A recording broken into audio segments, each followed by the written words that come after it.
Hello दोस्तों, स्वागत है आपका अपने YouTube चैनल पर। आइए दोस्तों, हम लोग थोड़ा सा मैथ का प्रैक्टिस करने जा रहे हैं। देखिएगा सब लोग क्या प्रैक्टिस करते हैं। सबसे पहले लिखते हैं महत्वपूर्ण सूत्र। महत्वपूर्ण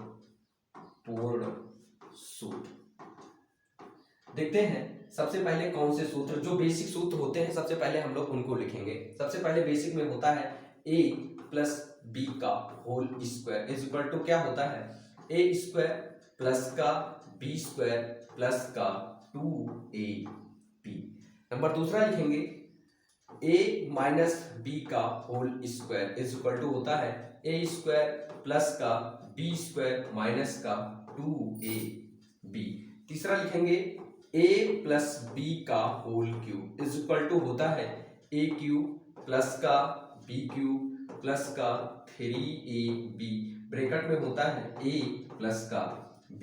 अगला लिखेंगे a माइनस बी का whole cube is equal to होता है ए क्यूब माइनस का बी क्यूब माइनस का 3ab। नेक्स्ट ब्रैकेट में a माइनस का b। अगला लिखेंगे a क्यूब प्लस का b cube is equal to, देखते हैं क्या होता है, a प्लस b एक ब्रैकेट में, नेक्स्ट ब्रैकेट में होता है ए स्क्वायर माइनस का ab और प्लस का b स्क्वायर। अगला देखते हैं ए क्यूब माइनस का b cube is equal to क्या होता है, पहले ब्रैकेट में होता है a minus b, next bracket में होता है ए स्क्वायर प्लस का ab और प्लस का b स्क्वायर। अगला देखते हैं नेक्स्ट स्लाइड पे, देखते हैं होता formula a plus b plus c का whole square is equal to a square plus का बी स्क्वायर प्लस का सी स्क्वायर प्लस का 2ab प्लस का 2bc प्लस का 2ca। एंड लास्ट फार्मूला होता है ए क्यूब प्लस का बी क्यूब प्लस का सी क्यूब इज इक्वल टू होता है ए प्लस बी प्लस सी एक ब्रैकेट में, नेक्स्ट ब्रैकेट में होता है ए स्क्वायर प्लस का बी स्क्वायर प्लस का सी स्क्वायर माइनस का ए बी माइनस का बी सी माइनस का सी ए और ब्रैकेट क्लोज होके होता है प्लस का 3abc। तो टोटल हमने आपको कितने फार्मूले लिखा है, टोटल 9 फार्मूले लिखाई। आइए एक बार फिर से हम लोग रिकॉल करते हैं, देखते हैं। सबसे पहला फार्मूला है a प्लस बी का whole square, a square plus b square plus का 2ab। नेक्स्ट होता है a माइनस बी का whole square is equal to a square plus b square minus का 2ab। तीसरा देखते हैं क्या होता है, a प्लस बी का whole cube, a cube plus b cube plus का 3ab a प्लस b। और चौथा होता है a माइनस बी का whole cube, a cube minus b cube minus का 3ab a माइनस b। और पांचवा होता है ए क्यूब प्लस का B cube, a plus b, next bracket में ए स्क्वायर माइनस का ए बी प्लस का बी स्क्वायर। और छठवां होता है ए क्यूब माइनस का B cube is equal to a minus b, a square plus का ए बी और प्लस का बी स्क्वायर। आगे देखते हैं, लास्ट ये होता है छठवां नंबर, सातवां नंबर हो गया a plus b plus c का होल स्क्वायर बराबर a square plus b square plus c square plus का 2ab प्लस का 2bc प्लस का 2ca। A cube plus b cube ये 8 नंबर हो गया, a cube plus b cube plus c cube is equal to a plus b plus c, next bracket में a square plus b square plus c square minus a b minus B C minus का सी ए plus का 3abc। और last होता है एक formula रह गया है ए स्क्वायर माइनस का B square is equal to होता है ए माइनस का बी, नेक्स्ट ब्रैकेट में ए प्लस का बी। तो टोटल ये हमारे 9 फार्मूले हो गए जो बेसिक फार्मूले होते हैं। तो आइए दोस्तों हम इसके आगे पढ़ते हैं, ऐड करते हैं, देखते हैं। सबसे पहले कुछ हम लोग डेफिनेशन पढ़ेंगे, कौन सी, कुछ बेसिक डेफिनेशन पढ़ेंगे। जैसे सबसे पहले पढ़ेंगे पूर्णांक क्या होता है, पूर्णांक क्या होता है, पूर्णांक तो सब जीरो सहित सभी धनात्मक एवं ऋणात्मक संख्या, जीरो सहित सभी धनात्मक एवं ऋणात्मक संख्याएं,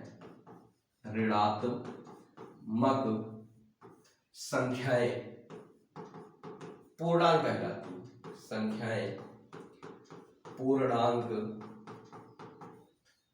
कहलाती है। जीरो सहित सभी धनात्मक एवं ऋणात्मक संख्याएं क्या कहलाती हैं, पूर्णांक कहलाती है। एग्जाम्पल में हम लोग लिखेंगे जैसे हो गया -6, -8, कुछ भी लिख देंगे, dot dot dot 0, dot dot dot 1 2 3 4, dot dot dot dot infinitive. मतलब इधर भी इन्फिनेटिव होता है और इधर भी इन्फिनेटिव होता है। कोई भी आप संख्या मान सकते हैं, जीरो सहित होना चाहिए, उसमें जीरो ऐड होना चाहिए। ये हमारा हो गया पूर्णांक। नंबर दूसरा लिखते हैं, पूर्णांक के बाद हम लोग लिखते हैं पूर्ण संख्या क्या होती है। पूर्ण संख्या, इंग्लिश में बोलते हैं इसको होल नंबर, पूर्ण संख्या। देखिए जीरो से अनंत तक की संख्या है, इसमें माइनस वाला काउंट नहीं होगा। जीरो से अनंत तक की संख्याएं, अनंत तक की संख्याएं, जीरो से अनंत तक की संख्याएं पूर्ण संख्याएं कहलाती हैं। पूर्ण संख्याएं कहलाती हैं। एग्जाम्पल देखते हैं, कहलाती है। एग्जाम्पल देखेंगे, जैसे 0 हो गया, 1 हो गया, 2 हो गया, 3 हो गया, 4 हो गया, 5 हो गया, dot dot dot dot dot अनंत। समझ में आ गया। आगे देखते हैं हम लोग नंबर 3 पे कौन सी डेफिनेशन लिखते हैं। हम लोग लिखते हैं प्राकृत संख्याएं, या इसी को हम लोग नेचुरल नंबर या प्राकृतिक संख्याएं कहते हैं। प्राकृतिक संख्याएं, ठीक है। प्राकृतिक संख्याएं कौन सी होती हैं? तो जीरो से शुरू होके अनंत तक की संख्याएं,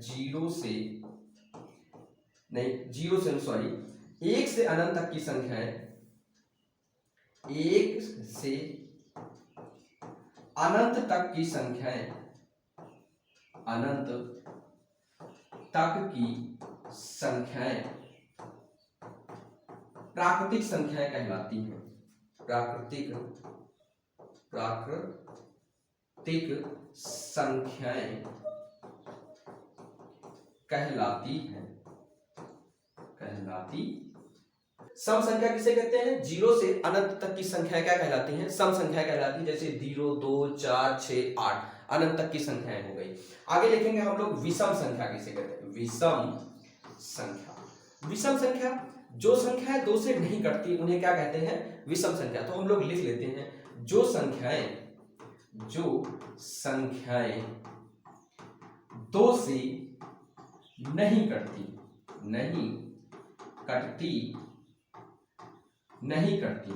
उन्हें क्या कहते हैं? विषम संख्या। आइए जैसे लिखते हैं हम लोग, जैसे 3 हो गया, 5 हो गया, 7 हो गया, 9 हो गया, 11 हो गया, ऐसे लिखते चले जाएंगे। कितनी संख्याएं? अनंत तक की संख्या क्या कहलाती हैं? हमारी विषम संख्याएं। आगे हो गया हमारा है परिमेय संख्याएं। ठीक है। परिमेय संख्या वे संख्याएं होती हैं जिन्हें परिमेय संख्या वे संख्याएं होती हैं जिन्हें हम लोग p/q के रूप में लिख सकते हैं। उन्हें क्या कहते हैं? परिमेय संख्या। तो आइए डेफिनेशन लिखते हैं, जिन्हें p/q के रूप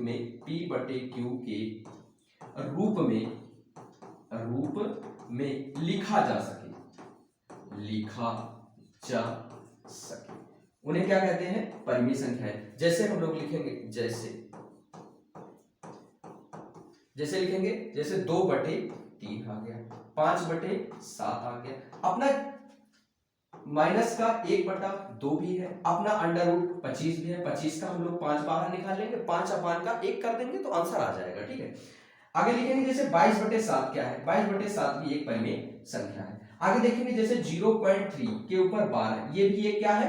परिमेय संख्या है। जैसे आगे और कुछ लिखना चाहे, √25/4, ये भी एक क्या है? परिमेय संख्या। आगे अगर हम लोग लिखेंगे तो √36/4, ये भी एक क्या है? परिमेय संख्या। ऐसे हम लोग अनंत परिमेय संख्या लिख सकते हैं। तो देखते हैं आगे अपरिमेय संख्या क्या होती है? अपरिमेय संख्या। हेडिंग डालेंगे अपरिमेय संख्या वे संख्याएं होती हैं जिनका मान हम लोग नहीं निकाल सकते हैं, उन्हें क्या कहते हैं? अपरिमेय संख्या। जैसे जिसे p/q के रूप में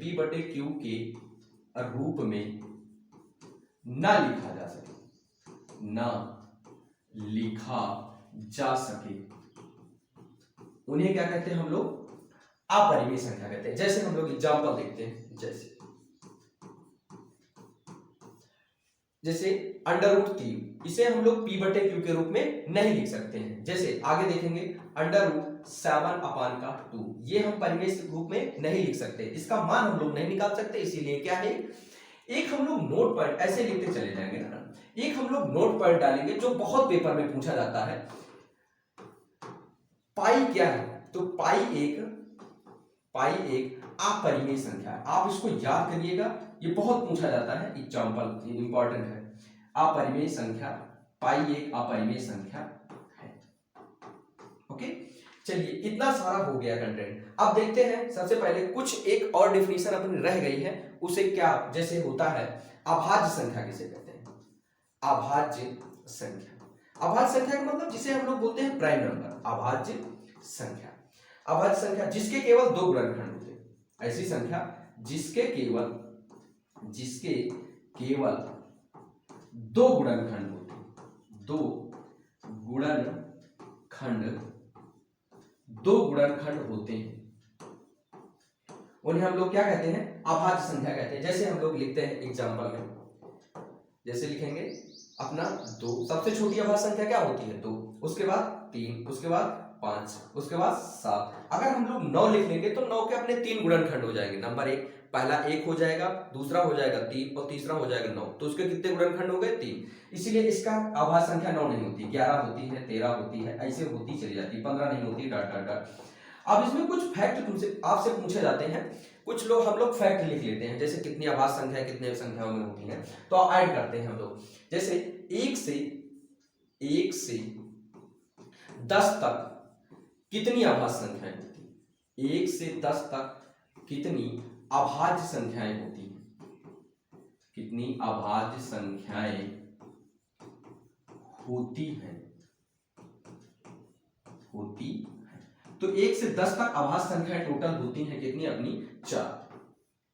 ठीक, सबसे पहली संख्या 2 हो गई, 3 हो गया, लिख लेते हैं कौन कौन सी। नंबर 2 हो गया, 3 हो गया और 5 हो गया और 7 हो गया। ये 4 अभाज्य संख्याएं होती हैं। अगला देखेंगे, जैसे 1 से 50 तक, 1 से 50 तक कितनी अभाज्य संख्याएं होती हैं? कितनी अभाज्य संख्याएं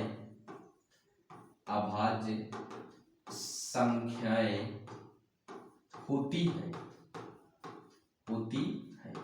तो 1 से अगर आप 50 तक गिनती काउंट करेंगे तो होती हैं टोटल आपको 15 मिलेंगे। कितने मिलेंगे? 15 मिलेंगे। ओके, अगर पूछा जाए 1 से 100 तक कितनी होती हैं? 1 से 100 तक कितनी अभाज्य संख्याएं होती हैं? कितनी अभाज्य संख्याएं? हमने पढ़ा सम संख्या क्या होती है, विषम संख्या क्या होती है और परिमेय संख्या क्या होती है। फिर हमने पढ़ा कि अपरिमेय संख्या क्या होती है और अभाज्य संख्या क्या होती है। फिर हमने इसी में और पढ़ा कि 1 से 100 तक कितनी अभाज्य संख्याएं होती हैं, 1 से 10 तक कितनी होती हैं, 1 से 50 तक कितनी होती हैं। तो दोस्तों आज की क्लास यहीं तक, मिलते हैं नेक्स्ट क्लास में। जय हिंद दोस्तों, थैंक यू, नमस्कार। हमने पढ़ा सम संख्या क्या होती है, विषम संख्या क्या होती है और परिमेय संख्या क्या होती है। फिर हमने पढ़ा कि अपरिमेय संख्या क्या होती है और अभाज्य संख्या क्या होती है। फिर हमने इसी में और पढ़ा कि 1 से 100 तक कितनी अभाज्य संख्याएं होती हैं, 1 से 10 तक कितनी होती हैं, 1 से 50 तक कितनी होती हैं। तो दोस्तों आज की क्लास यहीं तक, मिलते हैं नेक्स्ट क्लास में। जय हिंद दोस्तों, थैंक यू, नमस्कार।